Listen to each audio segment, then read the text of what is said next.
আপনি কি কোনো কঠিন বিপদ বা অসম্ভব সমস্যায় ফেঁসে আছেন, যা থেকে মুক্তির কোনো পথ খুঁজে পাচ্ছেন না? পবিত্র কোরআনে এমন একটি অলৌকিক দোয়া আছে যা ভক্তি ভরে পাঠ করলে মহান আল্লাহ আপনার মনের সকল নেক আশা পূরণ করে দিতে পারেন। এমনকি পাহাড় সমান সমস্যা থাকলেও মুহূর্তেই তা সমাধান করে দিতে পারেন।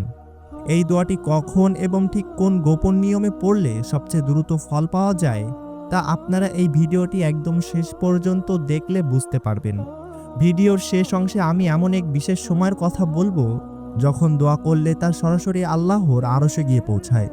তাই ভিডিওটি একটুও টানবেন না এবং মনোযোগ দিয়ে শেষ পর্যন্ত দেখতে থাকুন। প্রিয় ভাই বোনেরা, আমরা যখন বিপদে পড়ি তখন মানুষের কাছে সাহায্য চাই, কিন্তু আমরা ভুলে যাই যে সৃষ্টির কাছে চাইলে ঘৃণা পাওয়া যায়, আর স্রষ্টার কাছে না চাইলে তিনি অসন্তুষ্ট হন।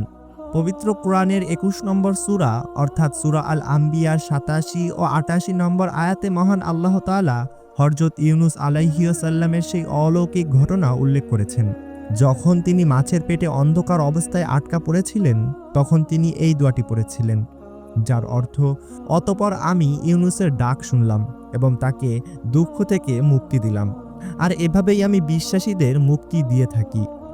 আল্লাহ তাআলা শুধু ইউনুস আলাইহিসসালামকে বাঁচাননি, বরং ওয়াদা করেছেন যে কিয়ামত পর্যন্ত যে মুমিন বান্দা এই দোয়া পড়বে, আল্লাহ তাকেও সব বিপদ থেকে মুক্তি দিবেন।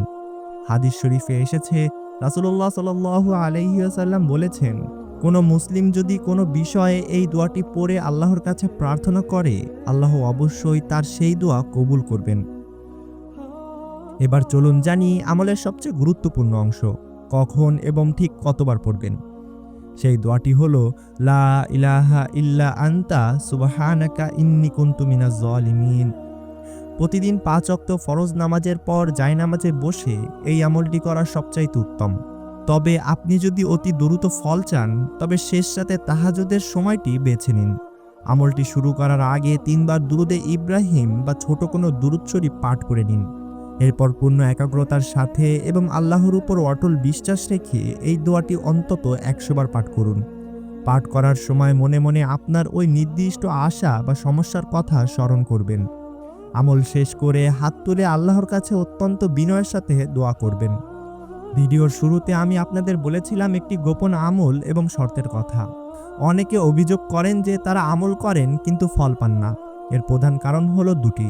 প্রথমত, আপনার উপার্জনকে অবশ্যই 100% হালাল হতে হবে। হারাম রিজিক পেটে রেখে আল্লাহর কাছে দোয়া করলে সেই দোয়া আসমানে পৌঁছাইতে বাধা পায়। দ্বিতীয়ত, দোয়া করার সময় মনে এই দৃঢ় বিশ্বাস রাখতে হবে যে আল্লাহ অবশ্যই আমার দোয়া কবুল করবেন। রাসূলুল্লাহ সাল্লাল্লাহু আলাইহি ওয়াসাল্লাম বলেছেন, তোমরা কবুল হওয়ার দৃঢ় বিশ্বাস নিয়ে আল্লাহর কাছে দোয়া করো। তাই আপনি যখন এই দোয়াটি পড়বেন, তখন মনের মধ্যে কোনো প্রকার সন্দেহ রাখবেন না। ইনশাআল্লাহ আপনি যা চাইবেন তাই পাবেন, যদি তা আপনার জন্য কল্যাণকর হয়। আল্লাহ তাআলা আমাদের সবার নেক মাকসুদগুলো কবুল করুন এবং আমাদের সকল বিপদ আপদ থেকে রক্ষা করুন। আমিন। প্রিয় ভাই বোনেরা, ভিডিওটি যদি আপনার ভালো লেগে থাকে এবং আপনি মনে করেন এর মাধ্যমে কেউ উপকৃত হতে পারে, তবে একটি লাইক দিন এবং ভিডিওটি দ্রুত শেয়ার করে দিন। আপনার একটি শেয়ারে হয়তো কোনো নিরুপায় মানুষের দোয়া কবুল হয়ে যাবে। আর এমনই শক্তিশালী ও জীবন ঘনিষ্ঠ ইসলামিক আমল নিয়মিত পেতে আমাদের চ্যানেলটি ফলো অথবা সাবস্ক্রাইব করে আমাদের পাশে থাকবেন। দেখা হবে পরবর্তী ভিডিওতে। আসসালামু আলাইকুম ওয়া রাহমাতুল্লাহ।